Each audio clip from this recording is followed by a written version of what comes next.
At 39, homeless widow Heather Dawson spent nearly every dollar she had left on an abandoned school no one wanted. People laughed. They called her desperate. Heather only wanted a roof over her head. But inside the principal's office, hidden behind an old filing cabinet, she found a steel safe that hadn't been opened in decades. And when Heather finally opened it, the laughter stopped. Because what was hidden inside that safe would force an entire town to confront a secret it had buried for decades.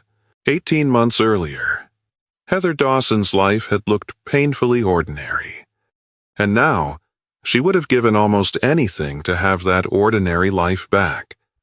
She and her husband, Daniel, lived in a modest 2-bedroom house outside a small West Virginia town. Heather worked long shifts as a nursing assistant.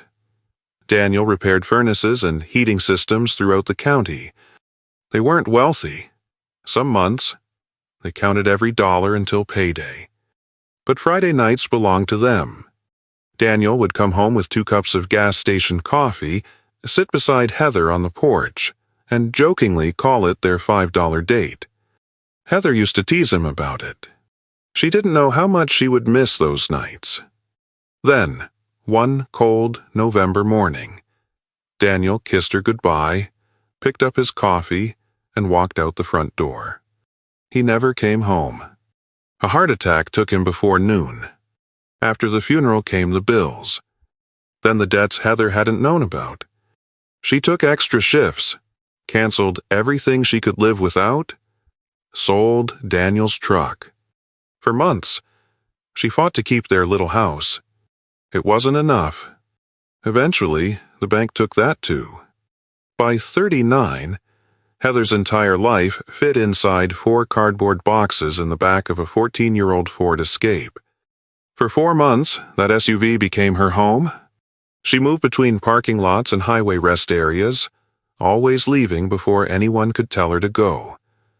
Every morning before work, she washed in public restrooms and kept her nursing uniform folded neatly inside a plastic garment bag. No one at work knew. Heather made sure of that. Then she saw the county auction notice. Maple Ridge School closed 1997. The abandoned brick school sat alone on a wooded hill outside town. The roof leaked, half the windows were broken, weeds had swallowed the playground, and the old basketball hoop leaned over the cracked pavement as if even it had grown tired of standing. The property came with back taxes, structural problems, and more repairs than it was probably worth. No sensible buyer wanted it. Heather had exactly $2,400 left. She bid $2,300. Someone laughed. Another man muttered loudly enough for her to hear, "That's one expensive homeless shelter." Heather stared down at her hands. She said nothing. That evening, carrying everything she still owned, Heather walked through the front doors of Maple Ridge.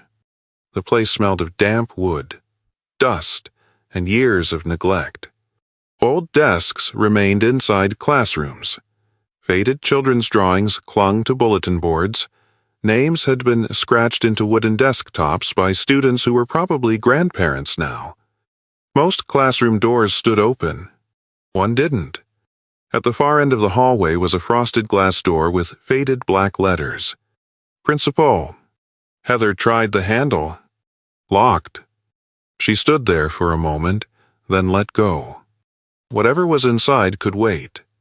Right now, she needed somewhere to sleep. Heather chose room 12 because it had the fewest broken windows. There was no heat, no running water, just an old chalkboard, dusty desks, and 30 years of silence. She spread her sleeping bag on the floor.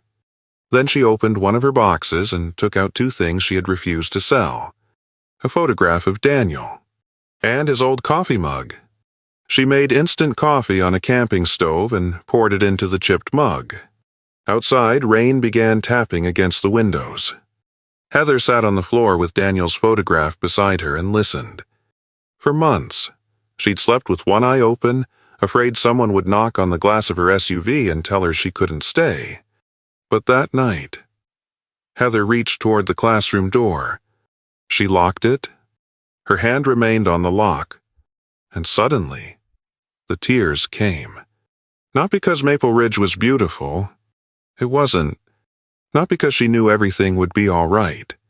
She didn't. Heather cried because, for the first time in 4 months, she had a door she could close behind her.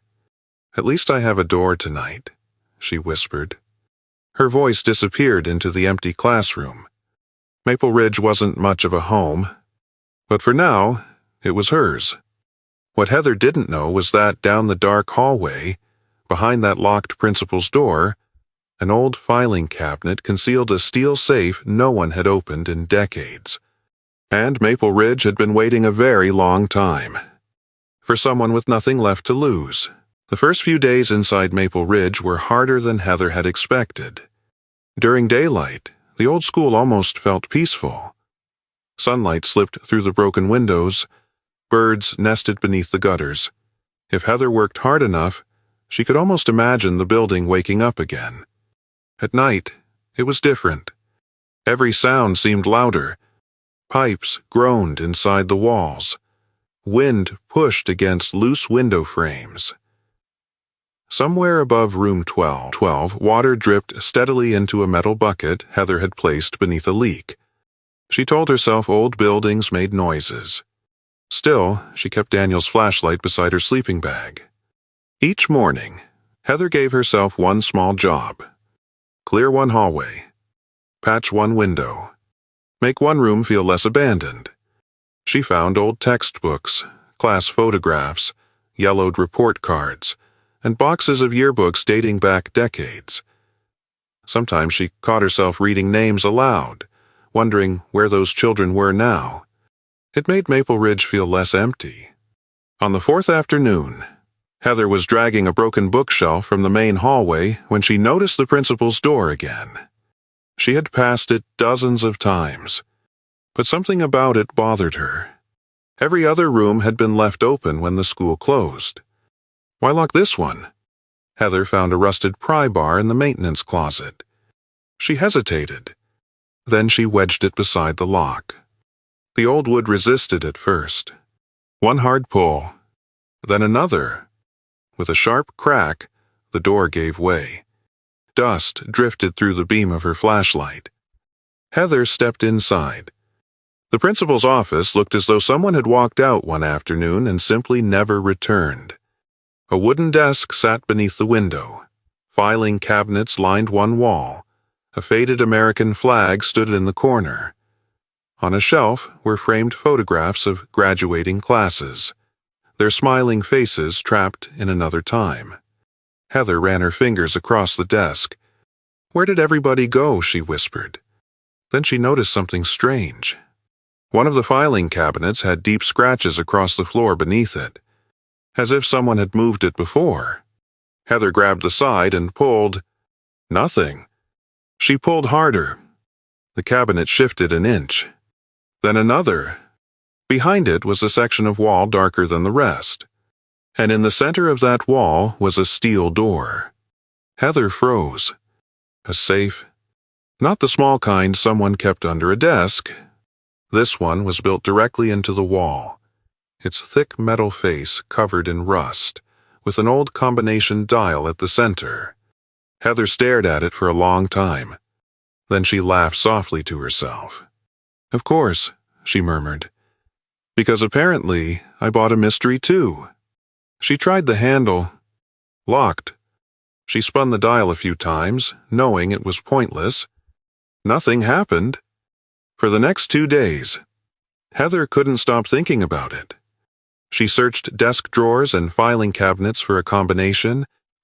She flipped through old notebooks. She checked behind picture frames. Nothing. Finally, she drove into town and stopped at a small diner where she'd heard several former Maple Ridge students still met for breakfast. The room grew strangely quiet when Heather mentioned the safe. Most people looked away. But one man didn't. His name was Walter Hayes. He was 78, with silver hair, weathered hands, and the kind of face that seemed to carry more memories than words. "You found it?" he asked. Heather lowered her coffee. So you know about the safe? Walter didn't answer immediately. He looked toward the window. My father was the janitor at Maple Ridge for 26 years. Heather leaned forward. Do you know what's inside? Something changed in Walter's expression. Not excitement. Fear. Or perhaps regret. He placed a few dollars beside his untouched coffee and slowly stood. Mrs. Dawson, he said. You bought the building. That doesn't mean you need to dig up everything that happened inside it. Heather felt a chill move through her. What happened here? Walter pulled on his coat. At the door, he stopped. For several seconds, he stood with his back to her. Then he said quietly, some things were locked away for a reason. And he left. That night, Heather sat alone in room 12 with Daniel's old mug warming her hands. Rain whispered against the windows. She should have forgotten about the safe. She had enough problems already. But Walter hadn't looked like a man protecting treasure. He'd looked like a man protecting a memory. Heather picked up an old Maple Ridge yearbook she'd brought from the principal's office. She began turning the pages. Students, teachers, football teams, Christmas plays. Then she reached the photograph of the school's former principal, Samuel Whitmore. Something had been written faintly in pencil beside his picture. Heather brought the page closer to the lantern. 4 numbers, then 2 more. She stared at them. Her heart began beating faster. Down the hallway, behind the principal's locked door, the steel safe waited in darkness. And for the first time, Heather wondered whether Walter's warning had been meant to protect her, or to stop her. Heather barely slept that night. The numbers beside Samuel Whitmore's photograph stayed in her mind. 11-4-48. They could have meant anything. A date, a classroom number, some forgotten notation made by a teacher decades ago. But sometime after 2 in the morning, Heather gave up trying to sleep. She slipped on her coat, took Daniel's flashlight, and walked into the hallway. Maple Ridge was completely dark. Her footsteps echoed as she passed rows of empty classrooms until she reached the principal's office. Heather pulled the damaged door open. The safe waited behind the filing cabinet. She knelt in front of it. This is ridiculous, she whispered. Still, she turned the dial. 11-4-48. Nothing. Heather exhaled and almost laughed at herself. Then she remembered the stone above the school entrance. Maple Ridge School, 1948. She tried again, reversing the direction of the dial. 11-4-48. Click. Heather stopped breathing. For several seconds, she didn't move. Then she wrapped both hands around the steel handle and pulled. The door opened with a low groan. Inside were several cloth bags, old coins, 3 wristwatches, military medals, and envelopes filled with faded bills. But there was no fortune, no stack of gold, nothing that explained Walter's fear. Then Heather noticed a leather book beneath the envelopes. Embossed across its cover were 4 words. Maple Ridge Education Trust. She opened it. Page after page contained names, dates, and donations. $5, $2, 50 cents. Some entries were painfully small. Thomas Hayes Custodian, Tutorer. Heather froze. Hayes, Walter's father. She kept reading. Miners, teachers, veterans, store clerks, widows, ordinary people who hadn't had much themselves. And beside many of the names was the same handwritten note. For the children. Heather sat on the dusty floor until sunrise, reading. The trust had been created to buy books, lunches, winter coats, and school supplies for children whose families couldn't afford them. But the final pages were different. Large withdrawals appeared, then transfers. Then whole sections were crossed out. Finally, the record simply stopped. Heather felt something tighten in her stomach. Whatever had happened to that money, someone had wanted the paper trail hidden. But the ledger wasn't the last thing in the safe. At the very bottom was a yellowed photograph. 7 children stood outside Maple Ridge sometime in the 1970s, squinting into the sun. One little girl's face had been circled in blue ink. Heather turned the photograph over.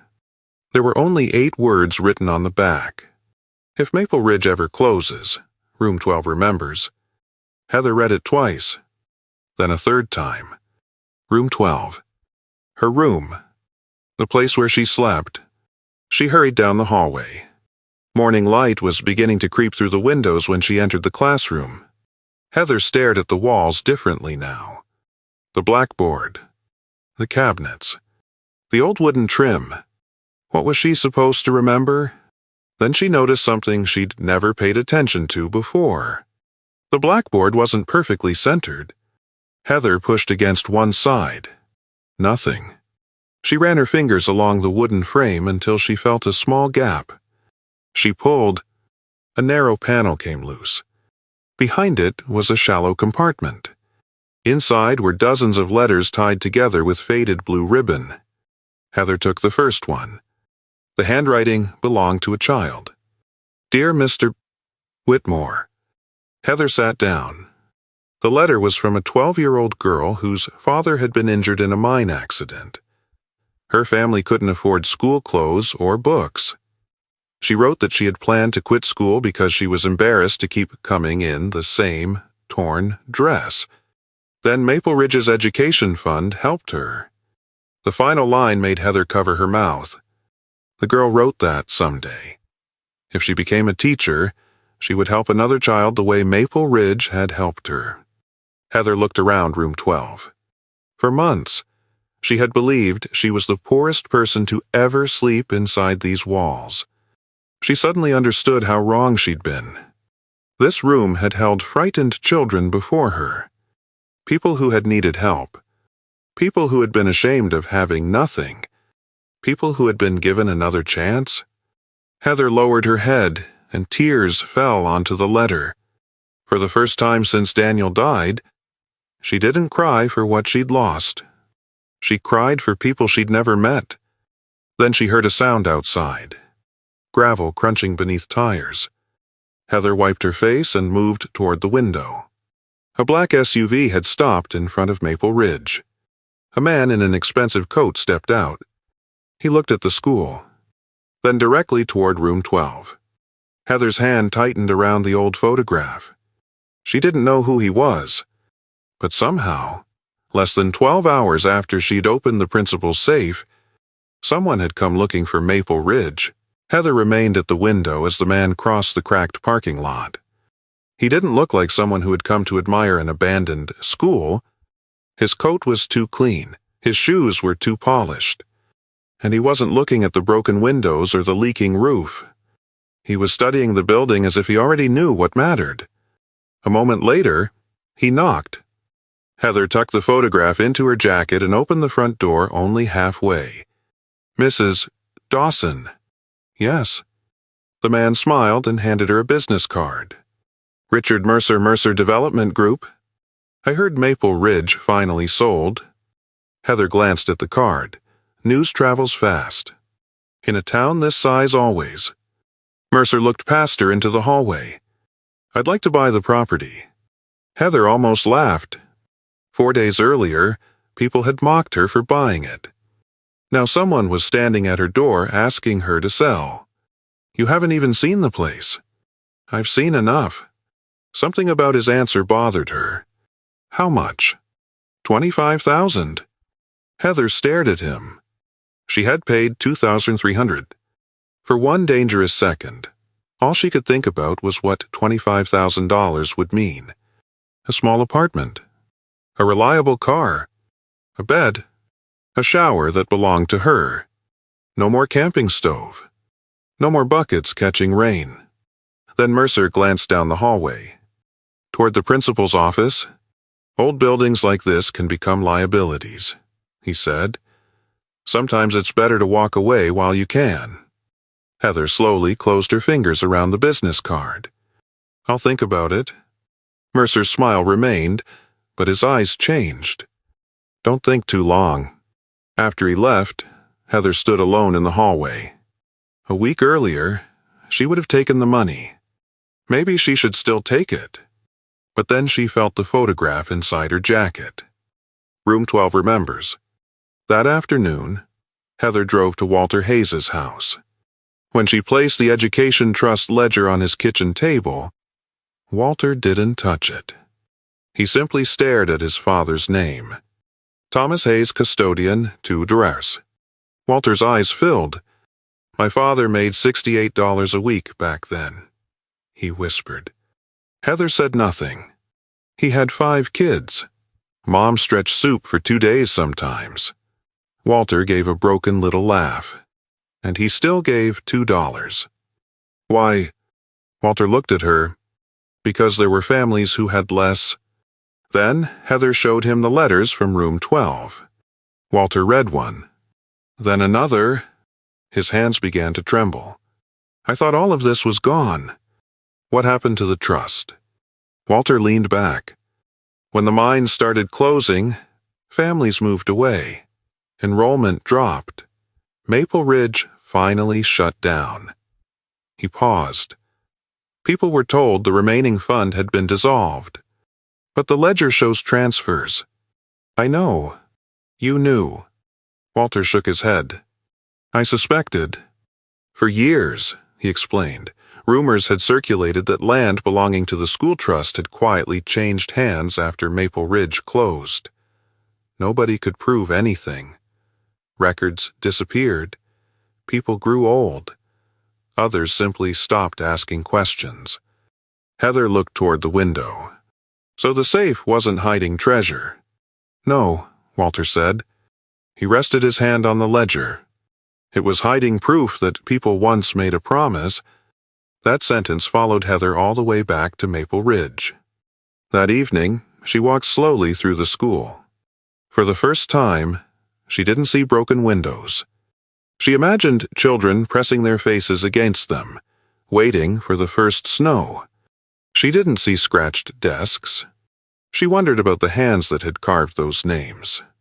In room 12, she reread the letter from the 12-year-old girl who had almost left a school because her family couldn't afford clothes. Heather understood the shame in those words. She knew what it felt like to hide poverty. Every morning, she'd put on a clean nursing uniform so nobody would know she'd slept in a parking lot the night before. Different woman. Different decade. Same quiet humiliation. Heather pressed the letter against her chest. Something inside her shifted. Until that moment, she'd thought Maple Ridge had rescued her because it gave her shelter.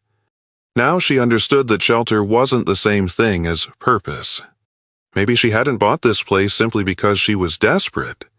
Maybe desperation had brought her somewhere she needed to be. The next morning, Heather began cleaning again. But differently. She stopped throwing everything old into trash piles. She labeled photographs, stacked yearbooks by date, placed the letters in protective folders. She wrote down every name from the ledger. And when Walter arrived that afternoon carrying 2 boxes of old Maple Ridge photographs, Heather smiled. "You staying?" he asked. Heather looked around the battered hallway. "I think so."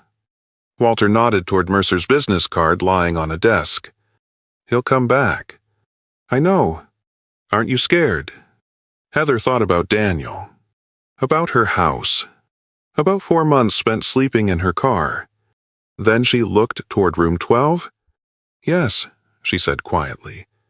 And for the first time, she realized fear didn't have to make the decision. Heather had arrived at Maple Ridge believing she was simply a homeless widow who needed somewhere to survive. But standing there among the names and memories of people who had once given what little they had to strangers, she began to see herself differently. She wasn't just living inside Maple Ridge anymore. She was becoming its caretaker, and somewhere beneath all those forgotten records was a promise that had been broken. Heather Dawson had finally decided she was going to find out why. Over the next 2 weeks, something happened at Maple Ridge that Heather hadn't expected. People began coming back. At first, it was just Walter. He arrived one morning with a toolbox and repaired a classroom window without being asked.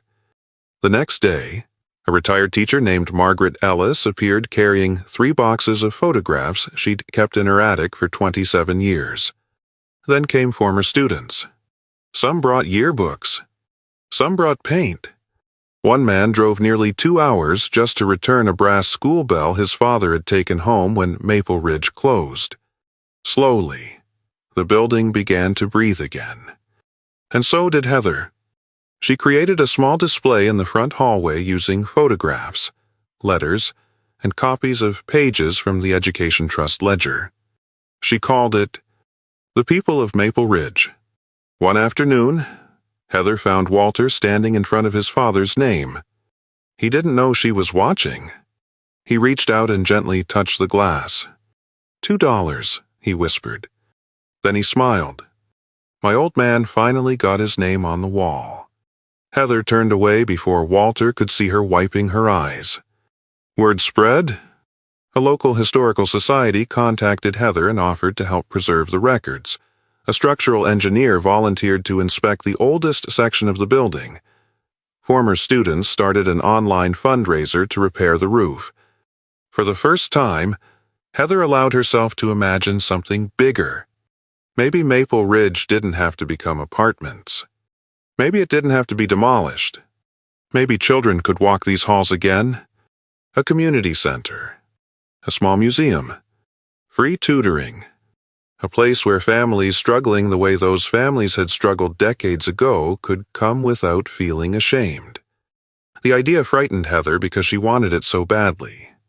Then Richard Mercer returned. This time he wasn't alone. A lawyer accompanied him. Heather met them outside. Mercer didn't bother with small talk. $350,000. Heather thought she'd misheard him. What? For the school and the property? Cash purchase? We handle closing costs. Heather stared at him. 2 weeks earlier, he'd offered $25,000. Now he was offering $350,000. Her stomach tightened. That amount of money didn't feel real. Heather imagined an apartment with heat. A refrigerator with actual food inside? A car that started every morning. She imagined never again waking in terror because she'd dreamed someone was knocking on the window of her Ford Escape. Most painfully, she imagined security. After Daniel died, security had become something that belonged to other people. Mercer's lawyer placed a contract on the hood of his car. You could be done with all this today. Heather looked at the papers. Her hand hovered over the pen. She thought of Daniel. Maybe he would have told her to take it. Maybe everyone would. She had turned $2,300 into $350. Wasn't that the miracle? Then Walter's voice came from behind her. Heather. She turned. He stood near the entrance holding an old cardboard document tube. I found something. Mercer's expression changed. Just slightly. But Heather saw it. Walter walked over and handed her the tube. This was in my father's things. Inside was an old survey map. Heather unfolded it across the hood of her Ford.